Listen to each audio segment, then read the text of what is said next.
BNP বলে 18 কোটি জনগণ ওদের সাথে, জামাত বলে 18 কোটি জনগণ ওদের সাথে, এখনো আওয়ামী লীগ বলতেছে 18 কোটি জনগণ। তাহলে এদেশের জনগণ যদি সবার 18 কোটি করে হয়, তে জনগণ তো মোটামুটি 100 কোটির নিচে হলি পৌঁছছে না। কেউ আমার জীবনটা ছিনিয়ে নেবে। আমি এমন একজনকে দেখেছি যার পা জমিনে মাথা আসমানে। হযরতে খাদিজা বলছেন, কি হয়েছে বলেন? আল্লাহ রাসূল বলতে লাগলেন, হযরতে খাদিজা ডাক দিয়ে বলছেন, ইয়া রাসূলুল্লাহ, ইয়া হাবিবাল্লাহ, আপনি কেন মরণের ভয় করছেন? কেন আপনার কেউ জীবন নিয়ে নিবে? আমি সাক্ষ্য দিতে পারি আপনার মতো ভালো মানুষ এই মক্কাতে আর একটা খুঁজে পাওয়া যাবে না। আর আপনার বোরকার যদি আমি গোপনে জিজ্ঞেস করি, বউ কি স্বামী কিরা, বলবো একটা কালপিট। কথা কয় না, কথা কি ঠিক বলে ভাই? এর চেয়ে খারাপ কথা বলে, আমি তো সেটা মাইকি করতে পারবো না। বরং দুনিয়ার সব বউদের একটা কমন ডায়লগ আছে, খালি আমি বলি ওর ঘর করছি, অন্য কোনো বিটি লেখলি করতো না। যে এবার ঠিকটা জোরে বলিস, মানে সব এই ঘটনার মধ্যে পড়ে। তো আপনি দুনিয়ার বউদের যদি আজকে রাতে 100 ভরিরও সোনার গয়না দেনা যদি সকালে গ্যাঞ্জাম লাগে, বউ বলবে যে তোর সংসার আমি জীবনে সে এক কানা করি পাইনি। তাও ঠিক। ভাইয়েরা আমার, মন দিয়া শুনেন, বিবি সাক্ষ্য দিচ্ছেন। বিবি বলছেন, আপনার চাইতে ভালো মানুষ মক্কাতে আর হবে না। আপনি অভাবীর অভাব মিটান, অসুস্থ লোকের আপনি চিকিৎসা করান, ক্ষুধার্ত লোকের আপনি ক্ষুধা মিটিয়ে দেন। সুবহানাল্লাহ। তার মানে আমার রাসূল নবী হবার আগেও সামাজিক মানুষ ছিলেন। এই জন্য ইসলামী আন্দোলন করবে যারা, সামাজিক মানুষ হবে তারা।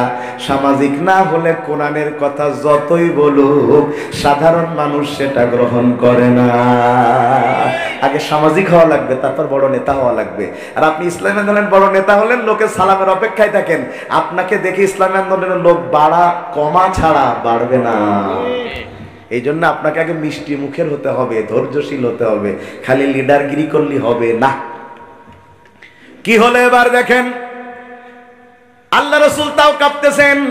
এবার মা খাদিজা ডাক দিয়ে বলছেন, ইয়া রাসূলুল্লাহ, এত কাঁপাকাপির দরকার নাই, চলেন আমার একটা ভাই আছে, চাচাতো ভাই, তার নাম ওয়ারাকা বিন নাওফেল, তার কাছে একটু যায়। তার কাছে যাওয়ার পরে সে যেহেতু অনেক ধর্মের পণ্ডিত, সে বলতে পারবে আপনার কাছে কে এসেছিল। তিনি বললেন চলো যাই। দুইজন মিলে চলে গেছে ওয়ারাকার বাড়িতে। ওয়ারাকা হচ্ছে হযরতে খাদিজার ভাই, আল্লাহ রাসূলের বড় তো কুটুম। ভাইয়েরা আমার, চলে গিয়েছে সেখানে। যাওয়ার পরে ফাখবারাহু রাসূলুল্লাহ খবরা মা রাআ ফাকালা লাহু ওয়ারাকাতু হাযা আন-নামুস আল্লাযী নাযালাল্লাহু আলা মূসা ইয়া লাইতানি ফীহা জাযাআন লাইতানি আকুনা হাইয়ান ইয ইখরিজুকা কওমুক ফাকালা রাসূলুল্লাহ আও মুখরিজিয়াহুম ক্বালা নাআম। অর্থ শোনার আগে বলেন আল্লাহু আকবার। আল্লাহ রাসূল সেখানে গেলেন। যাওয়ার পরে ওয়ারাকা বিন নাওফেল বলতেছেন, আমারে আপনি একটু বলেন কি কি আপনি দেখেছেন।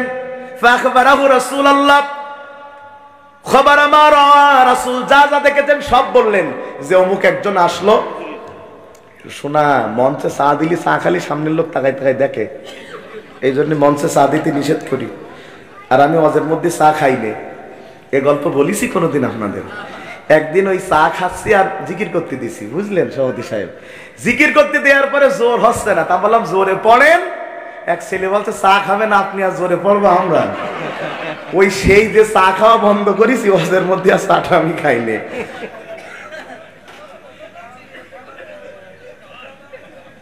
কথা কি সামনের দিকে এগোবো ইনশাআল্লাহ? রাত গভীর হচ্ছে, মাঝে মধ্যে একটু হাসাবো, কারণ না হাসালে ঘুম এসে যাবে। রাত গভীর হলে একটু ওয়াজের প্যাটার্ন চেঞ্জ হয় আমাদের, ঠিক আছে কথা? আর ভাই, আমি তো বাইরের হুজুর না, বেনাপোলের হুজুর, আপনাদের ঘরের ছেলে। যদিও আমি সময় দিতে পারি না ভাই, কারণ এই আগামী বছরের ডেট 80% আমার এখন বুকড হয়ে আছে। তো আপনারা যদি ওই সময় এসে 10 দিন আগে এসে বলেন দেন, তা আমি আসলেই দিতে পারি না। এখন ওনারা তো আগে দাওয়াত দেবে না তা দোষ না, 10 দিন আগে দিয়ে না নিলে বলবে অহংকার হয়ে গিয়ে। এ আর এক জ্বালা ভাই। আল্লাহর কসম, আমি যদি আমি ডেট নিলে আর ডেট কাটি না, এই জন্যই কোনো ডেট কেটে ডেট দিতে পারি না। আমি দুইটা কাজ করি না, একটা ডেট কেটে ডেট দিই না, আর 2 নম্বর কোনো বক্তা দেখে দিই না। আমার কাছে গেলে খাওয়া দাওয়া সব পাবেন, আমার বাড়ি থাকতে চাইলেও 2-4 দিন থাকতে দেবো, মাগার বক্তা দেখে দেবো না, সে যেই হোক। এবার আল্লাহ রাসূল খবর আমার যা দেখলেন সব বললেন।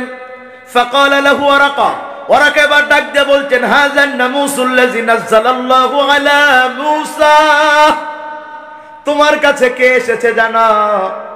একই ব্যক্তি এর আগে মুসা নবীর কাছেও এসেছে। শুধু তোমার কাছে একা আসে নাই, একই ব্যক্তি, যেহেতু মানুষের সুরতে এসছে, একই ব্যক্তি এর আগেও এসেছে মুসার কাছে, তার নাম হচ্ছে জিবরিল। সুবহানাল্লাহ। ভাইয়েরা আমার, এই কথা বলার পরে চুপ থাকলেন না। ওরা এবার ডাক দিয়ে বলছেন, ইয়া লাইতানি জাযাগান লাইতা কুনা খাইয়ানি যি খুরজা কাউমু, তবে শোনো, এই জিবরাইল যার কাছে আসে সেই বিপদে পড়ে। হাদিস কি বুঝতেছেন? সহিহ হাদিস, বুখারীর হাদিস শোনাচ্ছি আপনাদের, যে এই যার কাছে আসে সেই দোষ তালি জিবরাইলি নাকি রাসূলের? না, দোষ কারণ না, বরং এই সত্যকে সমাজের মিথ্যা দল, মিথ্যা নেতারা মেনে নিতে পারে না। ভাইরা আমার, অবস্থা কি হয়েছে তিনি বলছেন, আরে যখন তোমার দেশের লোকেরা তোমাকে দেশ থেকে বের করে দেবে, তখন যদি আমি বেঁচে থাকতাম, আমি একা হলেও তোমার পক্ষে দাঁড়াতাম। সুবহানাল্লাহ। কেবলমাত্র ওহী পেয়েছে, এখন ওহীর ঘোষণা, ওহী পেয়েছে তাও কি, ইকরা বিসমি রাব্বিকাল্লাযী, এতটুকু পেয়ে চলে গেছে। ওরাকা বলছে, ইয়া লাইতানি ফিহা জাযাআন লাইতানি আকুনা হাইয়ান ইখরিজুকা কওমুক, আমি যদি বেঁচে থাকতাম, তোমারে যখন বের করে দেবে আমি তোমার পাশে দাঁড়াতাম। রাসূল এবার কি বলছে একটু খেয়াল করেন, ভাষাটা খেয়াল করেন। ফাকালা রাসূলুল্লাহ আও মুখরিজিয়াহুম, এ ওরাকা, তোমার মাথা খারাপ? আমারে বের করে দেবে মানে এই আমারে বের করবে? কথা শুনতেছেন আপনারা? রাসূল যেভাবে বলছেন এটা তো সঠিক, কারণ রাসূল আল্লাহর গোলাম, তাকে রক্ষা করার দায়িত্ব আল্লাহর। কথা বলে না? আর এই সমাজে আমাদের মধ্যে কিছু মানুষ আছে বলে সবাই পালাই, কিডা পালায় না? কথা বলে না, সবাই পালায়, শেখের মেয়ে পালায় না। কথা কয় না, কথা ঠিক। ভাব আর একজন ছিল, কিছু হলি খেলাবে খেলাবে, সবার আগে দৌড় দিছে। তো খেলা ডেকে যদি দৌড় মারে, ওর কি কেউ খেলোয়াড় বলে? আয় হায়, কথা কয় না, কথা ঠিক। খেলা হবে, খেলা হবে। শুনেন, রাসূলের বলা আর মানুষের বলা এক নয়। দুনিয়াতে জোর করে জনগণের উপরে শাসন চালায় যারা, 17 বছর পরে হলেও সেই জনগণ থেকে ধাওয়া খেয়ে দেশ ছেড়ে পালায় তারা। কি কই, আমরা পালাই নে, যদি প্রয়োজন হয় মির্জা ফখরুলের বাড়িতে থাকবো। শুনতেছেন? কথা শুনতেছেন আপনারা? নাকি একটু রাজনীতি করে ফেললাম? রাজনীতি না, যা ঘটেছে তাই করছি আর কি। এখন আবার বলতে চট করে ঢুকে পড়বো, তা ঢুকতেও পারে, আমাদের দেশে যা শুরু হয়েছে তা ঢুকতেও পারে। আবার পাসপোর্ট ভিসা রেডি করে রাখেন সব। আল্লাহ রাসূল বলছেন, নাও মুখরিজিয়াহুম, এই কি বললে তুমি? আমারে বের করবে? অথচ মক্কার লোকেরা বলে আমি নাকি আলামিন। সুবহানাল্লাহ। মক্কার লোকেরা কারো বিচার মানে না, বিচার মানে আমার। তাদের মধ্যে যুগের পর যুগ ধরে বিচার চলে আসছে, ঝগড়া চলে, কেউ বিচার করলে তারা মানে না। সর্বশেষ যুদ্ধ এমন পর্যায়ে গিয়েছে, হাজরে আসওয়াদ কারা কাবায় স্থাপন করবে এমন গ্যাঞ্জাম লেগেছে, কেউ কারোর বিচার মানে না। এক মুরব্বী বললেন, চলো আমরা সবাই বাড়ি যাই, কাল সর্বপ্রথম কাবাতে প্রবেশ করবে যে, এই মামলার বিচার করবে সে, তার বিচার মানতে আমরা বাধ্য থাকব। হাতে হাত দিয়ে সবাই শপথ করেছে, দুনিয়ার সব মানুষ সকালে ঘুমালেও কোন নবী ফজরের পরে ঘুমাতেন না। সবার আগে আমার নবী এসেছেন, কারণ সব নেতারা সারা রাত ফুর্তি করে দিনে ঘুমাচ্ছে। আল্লাহ রাসূল যখন প্রবেশ করেছেন, সবাই আনন্দে আত্মহারা, বলছে এমন একজন প্রবেশ করেছে যার বিচার মানা যায়, কারণ সবাই 2 নাম্বারই করলেও সে করবে না। আল্লাহু আকবার, সে করবে না। আল্লাহ রাসূল সবাইরে ডাকলেন, বললেন আমার বিচার মানতে তোমরা বাধ্য, কারণ তোমরা গতকাল হাতে হাত রেখেছো।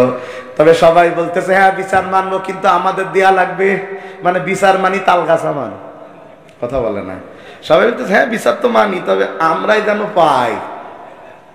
কথা বোঝেননি মনে হয়, আমরাই যেন পাই। সবাই তো মনে করে আমরাই যেন পাই, আমরাই যেন ক্ষমতায় যাই। আর এদেশে সবাই বলে জনগণ আমাদের সাথে, জনগণ যে কার আমি টেরই পেলাম না। সবাই বলছে আমাদের, তা আমি বলি ভাই আমার বাদ রাখ, আমি তোদের জনগণ না, আমার বাদ রেখে হিসেব করে বলবি মোটামুটি। কথা শুনতেছেন আপনারা ভাই? আল্লাহ রাসূল বললেন এমন বিচার করব, আশা করা যায় রাসূল কিন্তু তখনও নবী হন নাই, কিন্তু রাসূলকে দিয়ে আল্লাহ কোন অন্যায় বিচার করাতে পারেন। রাসূলকে দিয়ে বিচার করাচ্ছেন আমার আল্লাহ। আল্লাহ রাসূল বললেন চাদর আনো। বলে এই চাদর এনে কি হবে? বিচার পাথর বসানি, চাদর কি করবা? বুঝতেছ? তোমরা বুঝলি তো বিচার তোমরা কইতে, আমার হাতে দিয়েছো, চাদর আনো। চাদর আনা হলো, বলল চাদরের মাঝখানে পাথরটা রাখো। সুবহানাল্লাহ। আর সব বংশের সব গোষ্ঠীর একজন করে আসো, সবাই এক মোড়া করে ধরো। এমন কোন গোষ্ঠী নাই যারা ধরে নাই, একটা পাথর সবাই মিলে স্থাপন করেছে। আমিও আমাদের দেশের রাজনীতিতে এই কথাটা জানাতে চাই, একলা খাওয়ার ধান্দা বাদ দাও, সবাই মিলে চাদর ধরো, গোটা দেশটা মালয়েশিয়ায় পরিণত হয়ে যাবে। সবার খালি একা খাওয়ার ধান্দা, সবাই কি করবে? একা না, সবাই মিলে চাদর ধরো। শুনে রাখো, এই দেশকে গঠনের জন্য একপাক্ষিক লোক দিয়ে হবে না। প্রশাসনের লোক যেমন লাগবে, শিক্ষকদের যেমন লাগবে, ব্যবসায়ীদের যেমন লাগবে, আলেমদের তেমন লাগবে, রাজনীতিবিদদের তেমন লাগবে। এককভাবে দেশ করা যায় না, সুতরাং দেশ নিয়ে এককভাবে মারামারি না, সবাই মিলে একটা দেশপ্রেমের চাদর তৈরি করো, সবাই মিলে তার কর্নার ধরো, গোটা দেশ স্বর্ণের দেশে পরিণত হবে ইনশাআল্লাহ। কিন্তু তা রাজি না, সবাই বলতে চাদরটা আমার গার হবে। ভাইরা আমার, রাসূল এবার যখন এই কথা বললেন, এবার ওয়ারাকা বিন নাওফেল ডাক দিয়ে বলে না, ওরে আমি যেটা বললাম সেটাই ঠিক, আমি যেটা বললাম সেটাই ঠিক, তোমার দেশ থেকে পালানো লাগবে। এখন বলেন আমার রাসূল 71 সালে পাকিস্তানের পক্ষে যুদ্ধ করিল, কথা বলে না। 8 সালে জামাতের হয়ে ভোট করিল, এরকম কিছু বাংলাদেশে তো আসেইনি, আমার রাসূল আসেইনি। ও ভাই আমার, তো রাসূল জীবনে যুদ্ধ অপরাধ ছিলেন না, রাসূল জীবনে অন্যায় করেনি, সবাই তাকে বিচারক মেনে নিল, তাইলে রাসূলকে দেশ থেকে বের হওয়া লাগবে কেন? তার মানে বোঝা যায় ইসলাম পালন করাটাই হলো বড় দোষ। দোষ সে বোমা মেরেছে তাই না, দোষ সে যুদ্ধ অপরাধী করেছে তা না। এই দুনিয়ার সবচেয়ে বড় দোষ হলো দিন কায়েম করতে গেলে মানুষ তাদের দেখতে পারে না, বরং কি বলে, তোমরাও যা আমরাও তা, মাঝখান দিয়ে ধর্ম দিয়ে তোমরা ব্যবসা করছো বলে, কথা বলে না, বলে বলে আমরা ধর্ম ব্যবসায়ী কেন? আমরা নাকি ভোট চাই, মানুষের ওয়াজ মাহফিলে যাই হাতটা তুলে ওয়াদা করাই, এটা ব্ল্যাকমেইল করানো হয়, মানুষ হাত না তুলে করবে কি, এই ধরনের কথা বলে না। ও ভাই, আমরা তো তাও কোরআন দিয়ে বুঝিয়ে বলি আল্লাহর দলের পক্ষে ভোট দাও, তোমরা কি করো? সারা বছর নামাজ নাই, রোজা নাই, হজ নাই, টুপি নাই, ওরে আল্লাহ হঠাৎ করে নেতা ঘন ঘন টুপি মাথায় দিচ্ছে, কথা ঠিক? ব্যাপারটা কি, ঘটলোটা কি, এমন কি হইল? মাথার তো চুল বুড়ে টাকও হয়নি, টুপি মাথায় দিচ্ছে কেন? কদিন পরে শুভেচ্ছার পোস্টার দিকে বোঝা গেল নেতা ভোটে খাড়াইবে, কথা বলে না, কথা ঠিক? তাই মাথায় কি দিচ্ছে? জীবনে নামাজ পড়ে না, ঘন ঘন মসজিদে যায়, ওমা এক আসরের নামাজ 3 মসজিদে পড়িছে, কথা কয় না কা? কেন? ব্যাপারটা কি? মোটে নামাজ পড়ে না, হঠাৎ মসজিদ যাওয়া শুরু করি, ব্যাপারটা কি? তার মানে ভোট আসে যখন মাথায় টুপি দিয়ে আর নিজেকে নামাজি বানায়া জনগণকে ধোঁকা দেয়, তখন শোনেন আলেমরা ধর্ম ব্যবসায়ী নয়, আমরা তো দিন কায়েমের আন্দোলন করি।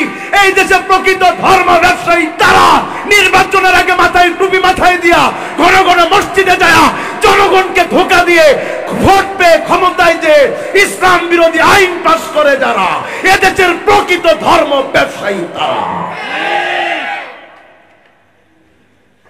ভাইরা আমার, যে কথা বলছিলাম, আল্লাহ রাসূলকে বলছেন যদি তুমি দিনের প্রচার না করো, দিন প্রতিষ্ঠার আন্দোলন না করো, তোমার রিসালাত থাকবে না।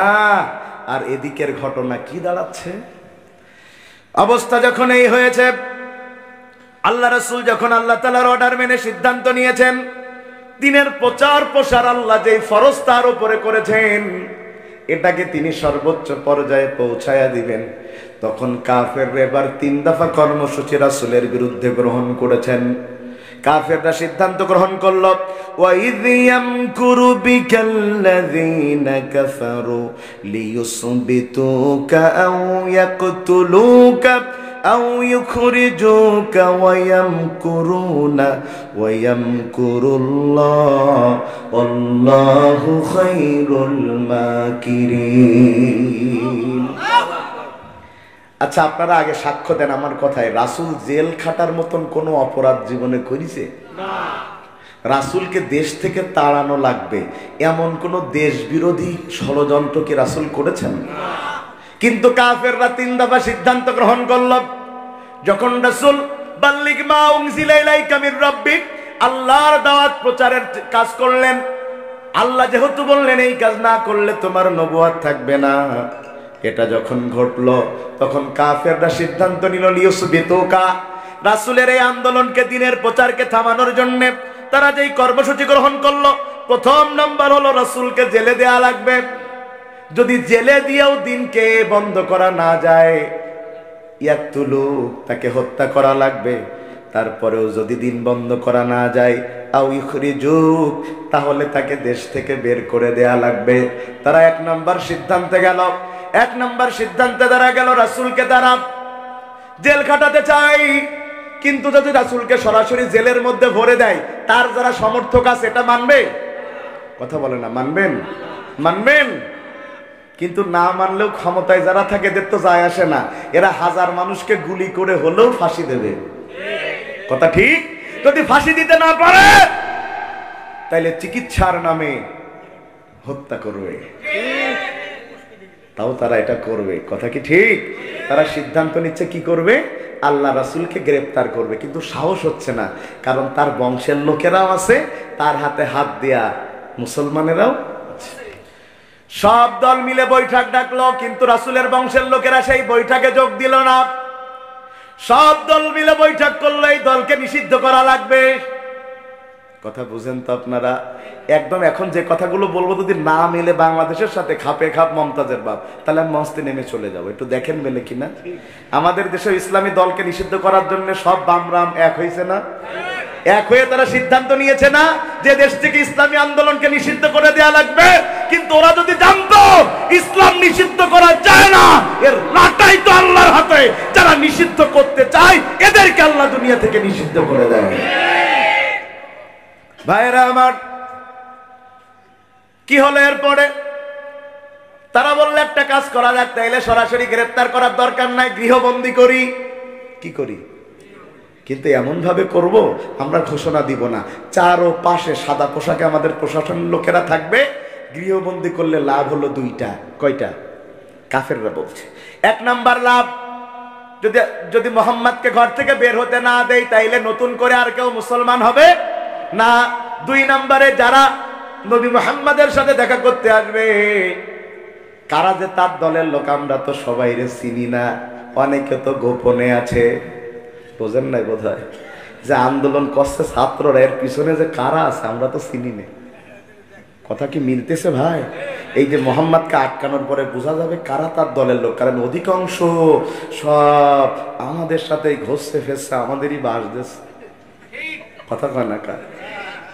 আমাদেরকে গুপ্ত বলো, আমরা গুপ্ত হয়ে আন্দোলন করেছিলাম বলেই তোমরা স্বাধীনতা অর্জন করেছ। ভাইরা আমার, বলল তাইলে গৃহবন্দী করা হোক। লোকেরা যেতে লাগলো, যারা যারা ঈমান এনেছে তারা রাসূলকে ছাড়া থাকতে পারে। আমি 16 সালে একবার সাতক্ষীরা থেকে জেলে গিয়েছিলাম, মঞ্চ থেকে আমাকে ধরে নিয়ে গেল পুলিশ। অপরাধ ছিল আল্লামা সাঈদীর জন্য দোয়া করা। 16 সালের 18 মার্চ সাতক্ষীরাতে জেলখানায় যখন গেলাম, আমারে যারা চেনে যারা না চেনে কিন্তু ইসলাম ভালোবাসে সবাই আমারে দেখতে আসতে লাগলো। এত পরিমাণ মানুষ প্রতিদিন আসতো। আমাদের হুজুরপানা দেখলেই পুলিশরা বলতো, হুজুরি কাছে আইসাও না, তার মানে দেখলেই সিনা দিত। যারাই যাইতো ভাই, হয় টাকা নাই খাবার, হয় টাকা নাই খাবার। এত এত খাবার আমার পিসিতে জমা হতো ভাই, পুরো ওয়ার্ডের সবার দিয়েও আরো খাবার থাকতো। আমি বের হওয়ার জন্য দোয়া করতাম, আর জেলখানা আসামিরা বলতে হুজুর যেন বের না হয়, কারণ যেই পরিমাণ আপেল আঙুর বেদানা জমা হইতো আমি এমনি একটু খাইতে পারি কম ভাই, আগা গোড়াই এরে ওরাই খেয়ে ধুমা তুল দিত। এখন ওরা চায় না আমি জেলের তো বেরোই, কিন্তু আমার তো বের হওয়া লাগবে, কি বলেন? আমি 31 দিন জেল খেটে বের হলাম। আমি তো বাইরে থাকলেও এত কামাই করতে পারতাম না। জেলখানায় আমার পিসিতে জমা হইতে 87,000 টাকা। আমি বললাম জেলে থাকাই ভালো ছিল, আমরা আগেই ভালো ছিলাম, কি বলেন? জেলে থাকাই 87,000 টাকা জমা হয়েছে। 16 সালে 87,000 টাকা মানে বিশাল ব্যাপার আমার জন্য। ভাইয়ারা আমার, রাসূলের সাথে দেখা করতে যাই, দেখা করতে গেলে বাধা দেয় না, যেই না বের হয় সাদা পোশাকে ওদেরকে গ্রেফতার করে শিবে আবু তালেবের মধ্যে গ্রেফতার করা হয়। আমাদের দেশেও দেখা গিয়েছে, বাবাকে বাড়ি না পেয়ে 3 বছরের ছোট বাচ্চাকে পর্যন্ত পুলিশ গ্রেফতার করে নিয়ে গিয়েছে। ছোট বাচ্চা, নারী সহ পুরুষ সহ 72 জনকে গ্রেফতার করা হলো। কাফেররা চিন্তা করলো কি হলো, কি হলো?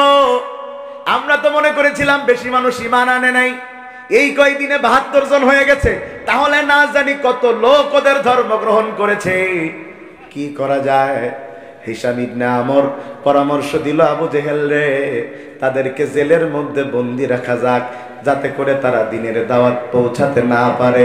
কিন্তু তারা জানে না নদীতে যদি বাঁধ দেয়া হয়, সাময়িকভাবে পানি আটকানো গেলেও একবার যদি বাঁধ ভেঙে যায়, ওই ঢেউয়ের সামনে যারাই দাঁড়ায় তারা পানির নিচে ডুবে মারা যায়। ভাই রাত গভীর হলো, আমরা শেষের দিকে যাই। 12:15 বেড়ে গেছে। সালাও ভাই, শেষ করে দেই, আপনাদের কষ্ট হচ্ছে।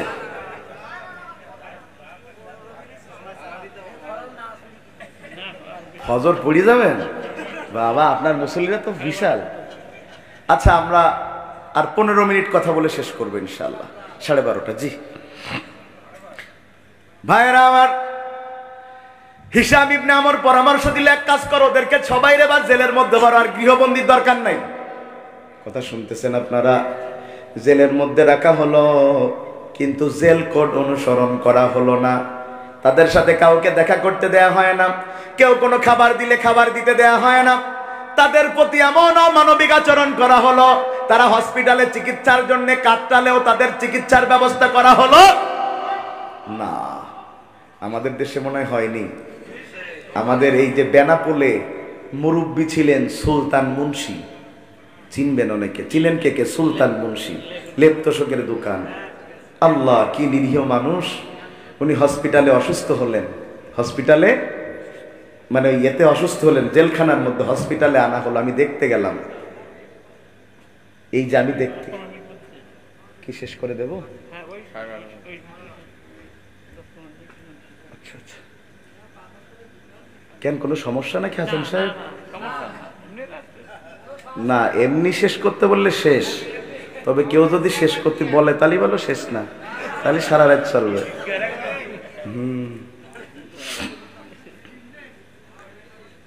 কথা শুনতেছেন আপনারা? তো আমি উনারে দেখতে গেলাম, পুলিশ আমারে মার্ক করছে। এই মুরব্বী মানুষ নড়তে পারে না, চড়তে পারে না, হাতে বেড়ি পায়ে বেড়ি। এটা হলো মানবতার চরম লঙ্ঘন। আর যারা 1400 মানুষকে গুলি করে হত্যা করেছে, তাদেরকে এখন ডান্ডা বেড়ি আর হাতের বাঁধেই আদালতে তোলা হচ্ছে। এটা হচ্ছে মানবতার সাথে 2 নম্বরই। ভাইরা আমার, রাসূল করিম সাল্লাল্লাহু আলাইহি সাল্লাম জেলের মধ্যে দেখতে দেখতে প্রায় 3 বছর কেটে গেল। তারপরেও রাসূলকে তারা যখন মারতে না পারল, সিদ্ধান্ত গ্রহণ করল আবু জেহেল সরকার তাদের জন্য পুরোপুরি সবকিছু বন্ধ করে দেয়া হবে। একটা পর্যায়ে তারা না খেয়ে অসুস্থ হয়ে মারা যাবে। জনগণ জিজ্ঞাসা করলে বলবো, অসুস্থ হয়ে মরেছে, তা আমাদের কি দোষ? ভাই সাইদি সাহেবের সাথে কি মেলে? কথা বলে না, মেলে? হসপিটালে চিকিৎসার নামে হত্যা করে বলছে মারা গেলে আমাদের কি দোষ? আমরা কি মেরেছি? কিন্তু বিশ্বাস করেন, আল্লামা সাইদিকে মেডিকেল কিলিং করা হয়েছে। ভাইয়েরা আমার,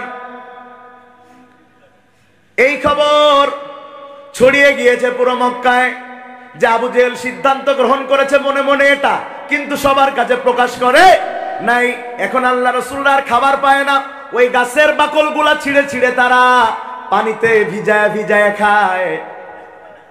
তাদের পায়খানা আর মানুষের পায়খানার মতো হয় না। সিরাতের গ্রন্থের মধ্যে এসেছে, সাহাবী এবং রাসূল প্রস্রাব করলে পানির বদলে রক্ত পড়তে শুরু করেছে। নবী আমার কয়েকবার বেহুশ হয়ে পড়ে গেছেন। ক্ষুধার জ্বালায় সাহাবায়ে কেরাম উঠিয়ে দাঁড়াতে পারে না। পুরা জেলখানার মধ্যে মরমর অবস্থা। এই খবর চলে গেছে হিশাম ইবনে আমরের কাছে। উনি মুরব্বী মানুষ, বয়স ওনার 81 বছর। আর ওই মানুষটা হলো আবু জেহেলের প্রধান উপদেষ্টা, যার বুদ্ধিতে আল্লাহ রাসূলকে গৃহবন্দী করা হয়েছিল। ওই লোকটার কাছে কে জানি যে বলল, চাচা আপনি মুরব্বী মানুষ, যদি আবু জেহেলের দল করেন তারপরও আপনার স্বীকার করা লাগবে নবী মুহাম্মদ সাল্লাল্লাহু আলাইহি সাল্লাম এবং তার সাহাবীদের চাইতে ভালো মানুষ এই সমাজের মধ্যে আর একটা পাওয়া যাবে না। বলে, হ্যাঁ আমরা তার আদর্শের কাছে পরাজিত। সে তো জেলখানায় কেন, কি হয়েছে?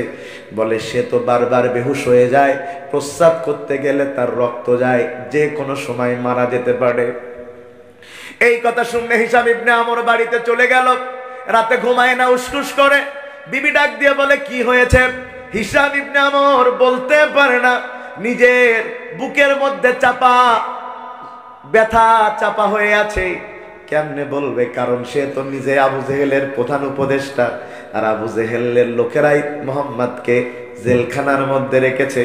সে যদি কিছু বলে আবু জেহেল তাকেও তো ছেড়ে দেবে না, কারণ আবু জেহেলের দলের লোকও যদি আবু জেহেলের বিরুদ্ধে যায়, তাকেও প্রধান বিচারপতির পদ থেকে সরাতে আবু জেহেল দ্বিধাবোধ করে না। এসকে সিনার কথা মনে আছে আপনাদের? ভাইরা আমার, হিশাম ইবনে আমর 3-4 দিন ধরে ঘুমাতে পারে না। চোখ লাল হয়ে গেছে, প্রেসার আপ ডাউন করছে, ঠিক করে হাঁটতে পারে না। বিবি একদিন হাত চেপে ধরে বলল, তুমি আমার কত দিনের সঙ্গী, তারপরেও কেন তুমি আমারে বলো না তোমার কি হয়েছে? সব খুলে বল।